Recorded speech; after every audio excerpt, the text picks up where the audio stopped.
Incarnation and shoot his opponent for a lot. Welcome back to the coverage of YCS Bochum 2015. Because we have two decks in the top 32 that are now going up against each other that make you really remember 2015. We got Burning Abyss on the one hand side, and we got Dino-Shaddoll on the other side. I kid you not, this is going to be Flashback City. Before we go there, before we're going to talk about those two players, we're going to give you like a little bit more of the tail of the tape, how the weekend unfolded, and we're going to talk about decks some more. Let's bring up the initial metagame breakdown at the start of day one. This is what it looked like yesterday morning. Pretty diverse field with 960 players opting to play something that was not represented more than 70 times or 69 times. So Pendulum Magician #1 deck, however, the other decks played some catching up, which makes sense because it was the deck with the target on the head, so everybody else was like aiming for that. So this is after day one, after 8 rounds of Swiss. It says after round 9. I think it's after round 8. Yeah, this is going into round 9. Okay, so this is the cut. Just 444 players remaining after the first day. You can see some shifting, but we've talked about that before, so I'm not going to go over all of the changes again. This is what you've all been waiting for, the top 32 deck breakdown. I'm announcing it, and now I should also be able to show it. Here you go. So Pendulum Magician, not surprisingly, the #1 deck, but not by a lot. There's not like 16 Pendulum Magician decks in these top 32. We see 11 total Pendulum decks shown here. We've got 2 of them opting for the FTK build. I think we even had some Zephyra sitting down there in the other category, so another non-magician pendulum strategy. Yeah, there are actually 2 Zephyr Yangzings in the other category that we couldn't show in the deck breakdown, but they are there. So they should kick out either Dinosaurs or Paleozoic Frog. They really should, but yeah, we can't display it on and then there are 4 more different decks that or maybe there are also other decks, we don't know. So just decks that didn't make it into the initial list of decks that we were expecting for the coverage, so they weren't entered by name. But we have so many decks here, like at least 10 different deck types making it to the top cut is really quite remarkable in a format that felt a bit more closed. I mean, we definitely have 2 of those decks locked up. It's Burning Abyss, that one player is playing, and Dino-Shaddoll. So they are also in the other category. So it's just 2 more decks missing from that statistics. But overall, very, very nice. Let's quickly look at the country breakdown, but only... Sorry, guys, that's the initial country breakdown. Something still important about the deck breakdown is that we do our predictions during the meta discussion, and we always have pretty wild deck choices for what we would like to win. This was one of those weekends where it would have made sense to go with something wild. Both me and Thomas went with kind of weird ones. Thomas went with Dino-Shaddoll, and I said I'd like Mech Knights to win, and they're both in the top 32. That's true, yeah. That's just crazy. That's unheard of. All right, let's look at the country breakdown in the top 32. Germany, of course, most represented country. They had more than 1,200 players, so every 100th duelist from Germany that came to this event, 1 out of 100 made it into the top 32. Talk about some interesting number games. That's scary to think. Italy throwing their weight around here. 1 in 10. Yeah, exactly. The Italian entrance of the tournament. Almost 1 in 10. Yeah. So if you're Italian, there's a much better chance that you make it to the top cut. It's just like 1 in 10. Automatic. Or 1 in 11. Let's say 1 in 11. Germany, it's 1 in 100. But only for this weekend. France had 87 players, 2 made it. UK had 80 players, 2 made it, and so on. We used to never get any for the UK in the top cut. Like most YCS. The standout numbers here, comparing this to other events. Greece, only 1 player, because all the Greek players are extremely competitive, so sometimes we have 2, 3 Greek players in the top 32. This is one standout number. And Spain, 2 players, because very often we don't see players from Spain doing so well. We actually just featured somebody from Spain in our last round of Swiss. He's one of the 2 players, obviously, that advanced to the top 32, and he pointed out that he's actually from Tenerife and not from mainland Spain. So as was the other Spanish player who's even made it to the top cut. So it's like that little island they are sending the top Spanish players. I've been to Tenerife. Oh yeah, me nice too. Place. Very nice place. Nice place. I mean, if we were to just take per capita in the top cut, Tenerife is on a real strong performance here. That's a good point, yeah. All right, guys. So, all of that. I mentioned what the decks are going into this match. We're going to have Niklas Krebs on the one-hand side from Germany. He's the Dino-Shaddoll player. His opponent is Pietro Fiorito from Italy, and he's the Burning Abyss player. I think you know everything you need to know.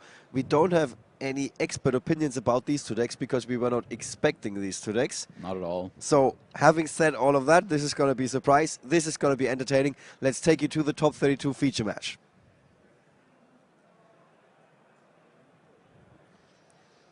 So here we have Niklas on the left. I think we featured him before. I remember his name popping up. Pietro, I have to say, I don't think I ever featured him before. Maybe you guys did in London or something. I'm not sure about that. No, I don't recognize him, to be honest. All right. Well, let's see. Who wants to go first here? Everybody.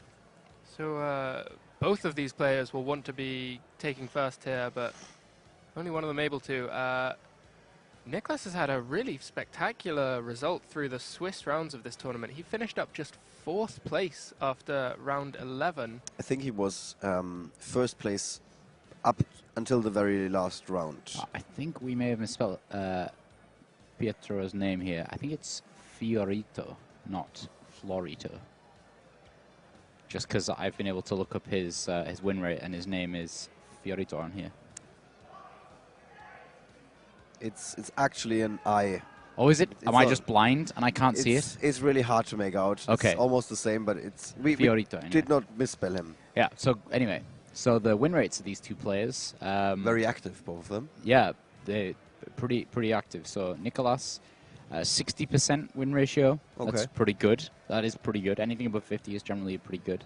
We see a really unfortunate start from Pietro here. He's had his Pot of Desires as his only route back into the game. Getting Ash Blossomed, forced to just set Twin Twisters and pass. Now, that isn't a particularly strong play into a deck that doesn't play many spells and traps at all. It's not exactly explosive, and he's got a second Twin Twisters, and like you pointed out, it's not the card you're looking for. Yeah. That non-explosive play doesn't line up with his win rate in comparison. However, he's got a 70% win ratio. Wow.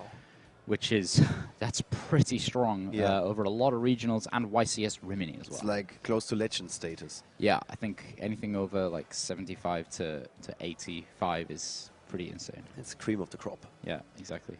All right. So Niklas has an opening thanks to that hand trap. That was really crucial.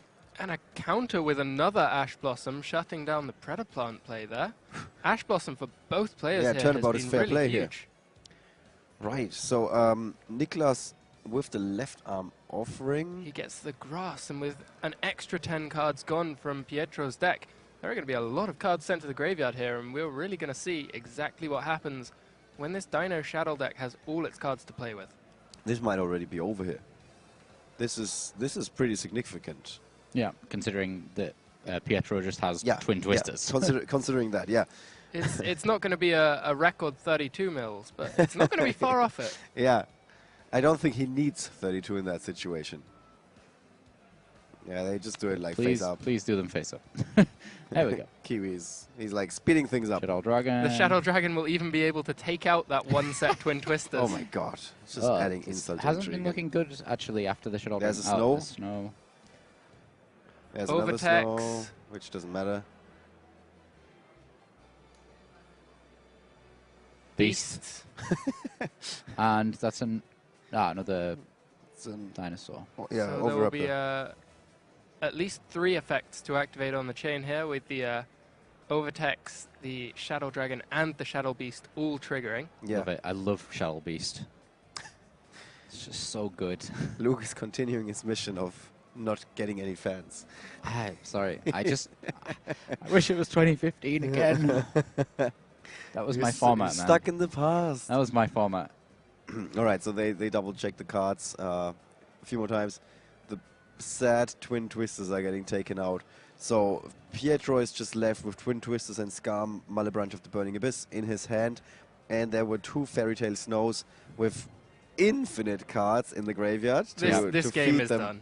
Yes, here we go. This is a very bold prediction from Thomas, who's usually never using his calm, but even he goes that far and he says, yes, this match is over. So But only the game. Oh, we can't speak for the whole match yet, but very good interruption there. You're right. So these guys are in one part of the bracket where in the next round they're either gonna go up against Alberto Marazzi, who is from Italy, or Emilian Sparsov, who is the sole Hungarian player who is in the top 32 this weekend. So very interesting. As always, the bracket is very interesting to watch because we can see who might be able to end up in the finals, going up against who. If we look at some of those other names, just gonna bring those up while we wait for the conclusion of that first game. Jesus, keep mixing up those names. Stefano Memoli, as I mentioned earlier, is in the top 32.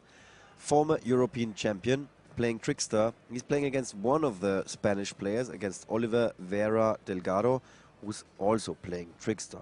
That's going to be interesting. In an entire different corner of the bracket. Maybe I can find the other Spanish player just to see if there's a chance that they meet each other in the finals. Adrian Labrador. Yeah, he is. So there is a chance for an all-Spanish final. It's just a mini story unfolding this weekend. Way too early to push that one. Christopher Nielsen, the sole remaining player from Denmark, playing Pendulum Magician. He's going up against Sebastian Siebeck with Pendulum Magician. We've had him on the feature match before. Yes, we saw Sebastian just earlier today, I believe. I think it was a third game only that we saw from him against... Was that against Samir? Yeah, I think so. We also have Magnus Frafjord, who was in the... From Norway? From Norway, yeah. He was in the LLDS finals in London. Right. I'm pretty sure that was... So a nice back-to-back. Almost back-to-back. Right.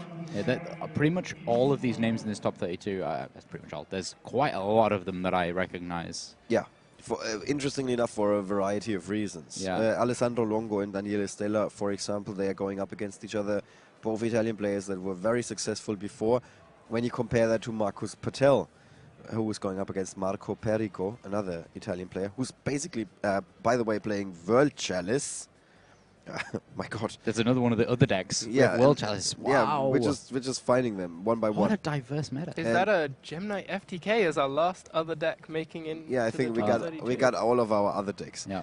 We just I just have to write those down so we can make sure we can feature those. Guys, as always, if you want to see something for the future feature matches, just let us know. All right. Is that game over by now? It is. Our prediction has come true. It is 1-0 for Niklas Krebs. Good start. Yeah, Niklas really couldn't have hoped for any better there. A brick from the Burning Abyss player after we saw that Ash Blossom coming down. And then, despite the Ash Blossom to interrupt his own Predaplant combo, left arm into grass, just showing exactly why that grass looks greener is now limited. There's one player who, by the way, I just have to mention these stories. Dean Chibani, if I remember correctly, was the player who played a Light Swan deck with only 40 cards. So, like, let's call it traditional Light Swan rather than the more modern version with the 60 cards. And he came very, very close. He's 38th. So it was only a matter of tiebreakers. If we had a couple less players showing up for this tournament, he would have been in the top 32. Yeah, in fact, just we saw players with 9 wins stretching quite a way down. I think almost to 50th place. 45, yeah. 45. About half of the people who had 27 points made it, and the other half didn't. That's quite rare for it to be such a large amount of players on the same win rate to not make it. It also must feel terrible. Like, if you only lose twice in such a big tournament and you're missing out by just a bit. And Ben Sherman, for example, from the UK, another player we featured before a couple of times, also did not make the cut just for tie-break reasons. Yeah, it's such a painful place to find yourself. You can feel like you've done everything that you can. I've been there. I know lots of my friends have been there. Just... You see other people with the same record, they get in, you do not. You have to really work hard to pick yourself back up and go back it again for the next tournament. Right.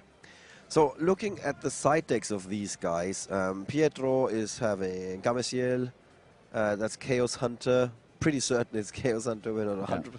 Kaiju. Kumangos, another Kaiju. That's Vanity's Fiend? Vanity's Fiend. Demone is probably Fiend. Yeah, Demone della Vanitia. Vanitia, Vanity's Fiend. Then Interrupted Kaiju Slumber. Anti-magic. Anti-magic's anti-spell fragrance. Yeah, and then evenly matched. Evenly matched, yeah. He put one card down in English just to make it easier for us. There are a lot of cool card names in Italian, though. Yeah. Yeah, I liked Black Rose Dragon. Drago Rosa Nera. It's like the most Italian name in my opinion.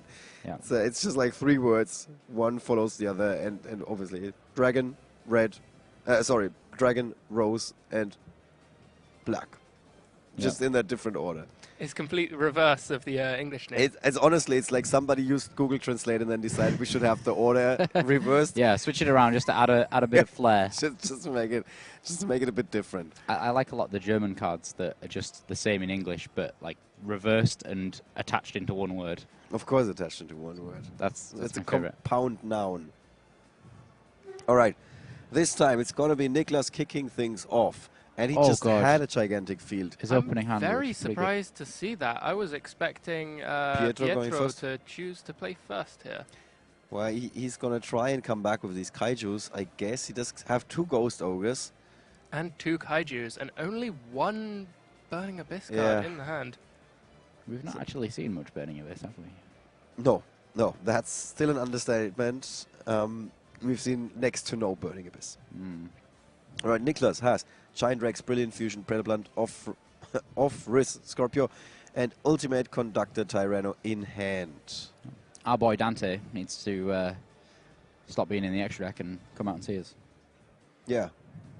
It's just a roll call. Yeah. Dante, Virgil on the... Dante, your plane is on about the to loop. leave. Yeah. Well, everybody's waiting for you. Please board now. Yep, there is the first interruption. So how clutch are those hand traps in this matchup? Well, had it been an Effect Veiler or an Ash Blossom, that would have been very, very strong for Pietro. But Ghost Ogre isn't the best in this matchup. You hope to be catching something like Uni Zombie, but in this case, we don't even see any of the zombie cards in the Shadow Dinosaur deck. He's doing it. Oh, he didn't. He totally didn't. Oh, I interrupted you for no reason. I thought he was playing Shadow Fusion. Shadow Fusion wouldn't have done much here with no extra deck monster on the field for Pietro. It only felt like you could activate it for free. It wasn't actually for free. You had, I know, your I just opponent got had to have this extra all deck. right, guys. I got excited, okay? I Yeah. got excited. I just wanted to see Shadow Fusion. Hold your horses. I really want to see Shadow Fusion too, and it looks like we might need to wait for another round, but I feel like Niklas is likely to be progressing on through this event. Pietro is in a very tough spot right now. In case you do not like Shaddoll, don't worry, guys. We're not going to feature him next round. There are a couple of other options to explore in the top 32. Oh, yeah. Especially those Sephra guys, for example. Yeah, Zephyra. Zephyra is super cool. All right. Oh, Niklas here is it comes. on a roll. He's just going at it. Is it a good time? Is it a bad time? if he draws Beast, I'm on board. Doesn't draw Beast. Doesn't. Okay, Drivers are going back. Brilliant Fusion's going back. So, is that a good use of Saryuya?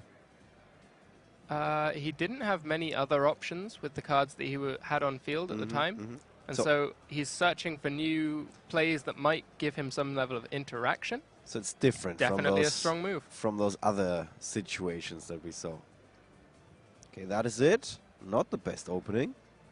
He does have a Shadow Fusion now. And a second Burning Abyss monster. This is how you do it. Top decking like a boss. Pietro Fiorito finds an opening here, and suddenly Here's a boy. It's my boy everything is Dante. different. Yeah. Here he is. Talk about like turning a game upside down. We talked about that Kaiju that he had in hand, 2 of them in fact. He did have the Ghost Ogre The Fiendish Rhino Warrior. to stop his opponent, and now he's going for it. Suddenly that Burning Abyss deck is like shifting gears, going into overdrive. Just all of that just because of Dante. Yeah, as much as at the start of the event, I was so desperate for Dino-Shaddoll to winning.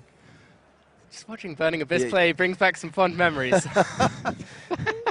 Burning Abyss is the single best investment for your money if you got the cards when they were first released. This deck was playable for it is. 1.5 or 2 years, and even after it was originally considered, officially considered playable, it was still playable with Vallon, Leturt winning Prague with it. And then the next year when people said, okay, last year was a fluke, this deck is definitely, this is it. This is the final nail in the coffin. The deck is absolutely gone. Vallon just went to the top 4 again with Burning Abyss. That was super cool. And Pietro must have felt like, I want to be that guy. Yeah. So he's that guy this weekend with Burning Abyss in the top 32 of YCS Bochum 2018. Oof. You cannot, Burning Abyss. You know, It just doesn't go away. in a way, I cannot help but feel bad for Stefan. Like, he had a okay opening. He was like, yeah, he didn't know that his opponent didn't have a way to summon Dante before he drew. The Seer not yet being activated leaves him with some very strong options for main phase 2. He can link 2 into an Underclock Taker, use the Seer effect to get back the Dante, and the Dante effect to get back another Burning Abyss monster, enabling him to summon out that Beatrice. Yeah. Okay. Burning Abyss learned some new tricks. Yeah. This absolutely just reminds me of Burning Abyss in general. The way they play and the way they have stuck around for so long really is just their play style. Constantly been able to recycle their resources.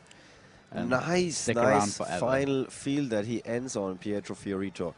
And just a few moments ago, you said, I think Stefan is, Niklas is going to advance. I thought the Niklas had this one with only one Burning Abyss monster in Pietro's hand. He wasn't able to make that Dante. He didn't have any actual threats to put onto the board. The best option it looked like he had at the time was to summon a Kaiju monster to each side of the field, but that isn't developing his game anywhere. That's not helping. That second level 3 Burning Abyss monster enabling him to get into the Dante really shook this up. But can we cue Luke here? Are we gonna see the Shadow Fusion now? Yeah, I think it's time. He's going to get it for freebie as well, just like back in 2015. Back in my day. Yeah, back in my day. Yeah, we summoned fusion monsters for free. Earlier that excitement was a bit premature. Yeah. But I think now we are on point. Yeah. Let's see. There it is. Yes. Shadow Fusion coming down. And this is the moment when it's perfectly fine to take a break, get up from the feature match table and walk around the venue. Just to like really have it settle down and like have like just work through what just happened. Yeah. Now, Shadow Fusion is so huge in this dinosaur deck. Being able to send the Overtex Coatless to summon Winder. Yeah. And then searching for the double evolution pill behind it. Niklas is pleased with himself. And he should be. Yeah, he should be absolutely pleased with himself here. Is that Dragon that I see as well? No, that's not going to be much use right now. Yeah, it's the Shadow Dragon sent as the Shadow material for Winder. Yeah, And surprising he Overtex didn't send Coatless. Beast. Maybe he sided it out. So now he's got a Snow, which is pretty active with a couple of cards in his graveyard. Currently looks like there is no graveyard, but wait a second, it's going to come back. Here we go. And now he's got the Winder. How much trouble is a Winder? Winder is a really huge problem for the Burning Abyss deck. Yep. Only one special summon per player per turn whilst it's face up on the field. Oh, this is sending me back. If we had Fairy Tale Snow in 2015, oh dear, that would have been ridiculous. Did we lose you for the rest of this cast? Just Shaddolls. Yeah, you're brings me back. hanging in there. Yeah, Yeah. brings me back. Look, you can cry. It's okay. No, I gotta keep it together. We got tissues. I actually have a great story about a friend who topped YCS Madrid with Shaddolls and didn't know that you could activate Construct's effect when you soul charged it back until we got to the top 32. He made the top 32 and then I told him and he was like, what? He didn't even realize. Here we see the Winder effect getting back that Shadow Fusion when it goes to the grave for the Link summon. So even if Pietro is able to overcome what he's about to be staring down from this double evolution pill, there's another Shadow Fusion in the tank. Yeah. And Oh, it's still amazing. free. It's still free. Yeah. Oof. And the thing is, I remember way back when the thing that you would do against Shaddoll Fusion would be using things like Book of Eclipse or Book of Moon to put your monster face down. You can't even do that to Link monsters, so you're definitely gonna. Yeah. He is, of course, able to banish that Link monster from his field for the activation cost of Fairy Tale Snow. So there is still means to play around the activation. Cool. That would be a cool way of doing it. But do you really want to give up your monster? You don't want to, but sometimes it can be the lesser of two evils. Yep. When one of those evils is Shaddoll Fusion, then yeah. Yeah, things are not going well for Pietro Fiorito. You can actually tell a little bit by the body language he's not very pleased with what's happening here. Yeah. He does still have a Kaiju and a couple of Burning Abyss monsters, though. Yeah, there There are options. You're building a deck that is designed to beat the popular decks in the field. You're saying, I'm going back to Burning Abyss. I have a build that can help me against Pendulum Magician. Yeah. And then you end up in the top 32. So this is where you expect to almost only play Pendulum Magician, and then your opponent is playing Dino-Shaddoll. Yeah. There's no more disappointing experience, I think. No. This is actually a really good point, by the way, you just brought up that we really should have spoke about already. That a lot of the time people are building their decks so that when they get to the top 32, they're winning against the meta decks. Because the field is so diverse, that's going to be shaken up so much that it is opening up that possibility of more rogue decks being able to win. Because all of the Pendulum decks are going to get kicked out early on in the top cut. And we do see even that only 1/3 of the top cut is made up by those Pendulum Magician decks to start with. I wouldn't be surprised if we have like 4 different decks in the top 8 this weekend. Yeah. This is one of those times where it seems kind of unlikely that we only end up with like one deck in the top 8 or 2 decks in the top 8, something like that. It's impossible to beat the European Championships in Amsterdam. Diversity. Actually, the first time that we did the live stream, Right.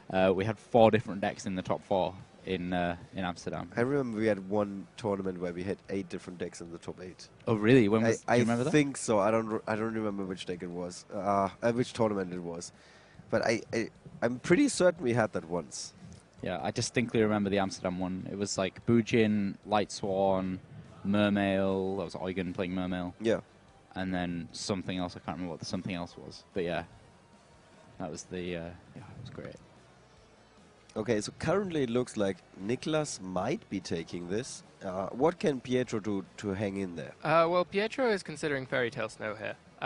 He chose not to activate it earlier in response to the Shaddoll Fusion.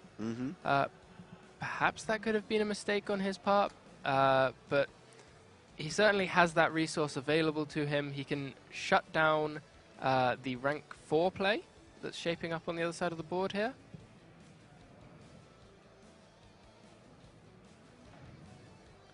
But in response, the Ultimate Conductor flipping down the snow and eating a Ghost Ogre. This is a big chain. Yeah, so many things happening here. Another Ultimate Conductor. He just keeps going. Niklas is like, there's no end in sight. The Ultimate Conductor effect will be able to take out all of the monsters for Pietro. Underclock Taker reducing the opposing Underclock Taker down to 0 attack points. So there will be 5,500 damage coming in here just from the Ultimate Conductor. Yeah. Is it enough? No, not yet, right? No, I think this is enough for game, unless there's sufficient material for another summon on the snow. So the Ultimate Conductor hits for 35 over Underclock, 1,000 each over the 2 set monsters. 2 of the set monsters, yeah. If there's not enough cards to summon that snow again... That's 5/5 just from the Ultimate Conductor Tyranno. The Underclock and the Fairy Tale Snow for 2850 would be game. Yeah, Snow, I keep forgetting this about the card. It also has pretty reasonable attack stat. Yeah. A big problem for the Trickstar deck, being 50 attack bigger than the largest monster that they conventionally play. So basically 5/5 damage just with Ultimate Conductor Tyranno, and then it's 2/5 missing, and we have 2,850 on the field. However, Pietro is able to bring Snow back one more time by Banishing every everything. card Yeah, he everything. has. Including cards in his hand, right? Yes. Yes. But Yeah, he's- Gameciel is just entered the banished zone. Oof. He's considering what to target with the effect of that snow. I'm not sure that was correct. If Nicholas has 7 cards in his battle phase, clearly he doesn't. I think he did it to make... No. I take that back. I take back what I didn't say. So, yeah, it's... Pietro just drew for his turn. He got a Scarm. I think Nicholas could have finished that off there. Still in his battle phase, he has enough cards on his hand, field, and graveyard combined to have just banished everything, summoned that snow once more, and put through that last bit of damage. Yeah, of course, we got 3 cards on the field, 2 more in the hand, and then Stacks. couple more cards. So why didn't he go for that? I think in the end it doesn't matter, to be honest. There's Scarm being destroyed. That's the attack. And that is game, set, and match for Niklas Krebs with his Dino-Shaddoll deck. He's very pleased with himself. Tom's dream's still alive for Dino-Shaddoll to win the event. Yeah, completely torn feelings for me. I love seeing Burning Abyss, but Dino-Shaddoll, it was my pick for the weekend, so I'm happy to see it continue. All right, guys, let's talk about that in the post-match analysis. Yeah, welcome back to the coverage of YCS Bochum 2018. It's like the first time this weekend we can actually catch our breath and have like a little bit of time. Yeah. We just saw the top 32 feature match between Niklas Krebs from Germany playing Dino-Shaddoll. So that felt like 2015. Going up against Pietro Fiorito, who played Burning Abyss, and now it really feels like 2015. Yeah, absolutely. It was a cool match, even though in the end it looked a little bit one-sided. Yeah. With the Dino-Shaddoll doing kind of better in that Rogue Mirror match. Yeah. We can expect both of these decks to be constructed in a way that gives them an edge over Pendulum Magician. Yeah. This is the deck that you wanted to beat this weekend. And then sometimes it just so happens that the rogue decks, as we often call them, are going up against each other, and suddenly it's about different things. It's no longer about interruption for the most popular deck. It's suddenly about stability, like how this deck is gonna work. Yeah. And we have to give it to Dino-Shaddoll. It was working like a well-oiled clock. I think Shaddoll Fusion again showed why Shaddolls are still on the Forbidden Unlimited list. Shaddoll Fusion was insane there. Every time he played it, it was Devastating. It was devastating. Exactly. There we That's go. exactly how to do it. It was just so good, and advantage gain after advantage gain, and then even when Winder was left, not even it was on his own accord. It was getting back the Shaddoll Fusion to be played again. Yeah. I'm really worried that Pietro might have missed a trick with not activating that Fairy Tale Snow Engrave just to go to any measure possible, taking an extra deck monster off his field before the resolution of that Shaddoll It Fusion. reminds me of those Shaddoll mirrors where players did have a monster summoned from the extra deck, and they got rid of their own monster just to make sure that the opponent cannot Tribute get the set the Shadow Tribute Beast set Beast. over the construct. Yeah, that was the play. Which the first time you saw that, it seemed like a really It's like, bad what? move. Why? Like, why Yeah. would you do that? And it Yeah. all made sense in the grand scheme of things, just making sure that your opponent doesn't get that free summon. Yeah, absolutely. And in this match, it's been like forgotten. It's been forgotten over time. It's a forgotten art. That was such an impactful move just 2 or 3 years ago. Did he see Shaddolls until that point? I don't think so. No, I don't think so. I mean, he could have reacted the first time the fusion comes down. He's like immediately like Snow, and but then Snow is on the field. If the opponent, that's a big if the opponent is able to drop enough from his hand to resolve the fusion, then there's a Snow that is not going to do anything after that because now all the material is gone. So there's an argument to be made both. Although I guess it's always better. Well, than losing to a freeze. I remember back then you would sacrifice so much to stop your opponent from playing Shaddoll Fusion. Yeah. And with only very few Shadows in the decks being played now, it's unlikely that there will be a Shaddoll in hand. If there is no Shaddoll in hand and you're able to use Snow to prevent the resolution of Shaddoll fusion, you actually get access to knowledge of your opponent's hand. They're forced to reveal that they don't have a material to be able to fusion summon successfully. And once you get to this level in a tournament... But again, tell that to somebody preparing for this tournament. Yeah. So you just played like the 15th match with your Burning Abyss deck against Pendulum Magician, and then one of your friends is like, by the way, if you're playing against Shaddoll, like this is never gonna be... I don't have time for this information. I need to beat Pendulum. This is not a conversation that's ever gonna be had during playtesting. Yeah, that's true. That was so 3 years ago. I don't need to worry about that.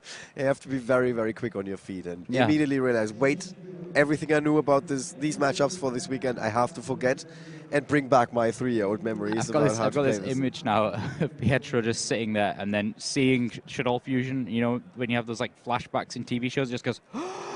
like back to him sat, he's like 3 years younger, he sat at his locals and he's playing, I've got my Dante, and his opponent drops down the Shaddoll fusion, construct, bam, and just completely annihilates him. Just comes back to reality and goes, no, wait, no, Fairy Tales, no. Not again. That would have been the perfect TV moment. That would have been, with a cutscene and everything. Yeah, with a little cutscene. Flashback and black and white and Yeah, in black and white, we did not have that this weekend, but... look at the beautiful colours we have on the live stream now. Nicholas will look back and remember fond memories of that Yeah, Shaddoll he's fusion. like, and then we're going to have the second cutscene of Nicholas going back, and he was the one back in those days who was like, I can do it again. Stood with constructs like, rah, rah, rah, rah, rah. All right, guys, we have Nicholas at the ready, so we're going to take a very quick break, bring in the winner from this round's feature match, Nicholas, who is the first top 16 player of YCS Bochum 2018.